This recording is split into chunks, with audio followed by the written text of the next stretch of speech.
एक सरसब्ज जंगल के बीच एक चमकती नदी बह रही थी। नदी के किनारे एक कछुआ रहता था, मोटा, भारी खूल वाला, मगर बहुत अक्लमंद। पास ही एक छोटा सा चूहा रहता था, चस्ट, फिरतीला और बहुत बातूनी। दोनों रोज नदी के पास आकर खेलते, हंसते और बातें करते।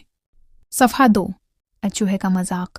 एक दिन चूहा हंसते हुए बोला, कछुए भाई, तुम इतने आहिस्ता हो कि अगर बारिश आए तो तुम खौल में घुसने से पहले ही भीग जाओगे।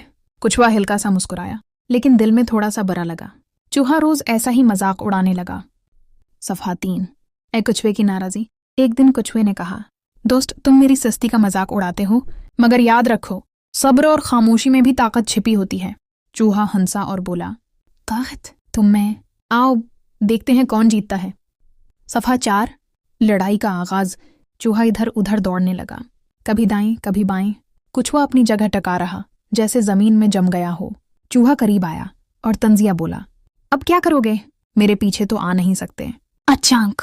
कछुए ने अपना जबड़ा खोला और चटाक चूहे की दम पर जोर से काट लिया। सफ़ा 5, चूहे की चीख। चूहा जोर से चीखा, छोड़ो मुझे। कछुए ने फौरन खूल के अंदर सर छिपा लिया, दम मजबूती से पकड़े रखी। चूहा जोर लगाकर भागा, दम छुड़ाकर दौड़ जा निकला। वो नदी के उस पार जाकर छिप गया, हानिपता हुआ, डरा हुआ। सफ़ा 6, सबक का मंजर। कछुआ खामोशी से वापस नदी के किनारे आकर बैठ गया। उसने आहिस्ता कहा, जो दूसरों का मजाक उड़ाता है वो खुद मजाक बन जाता है।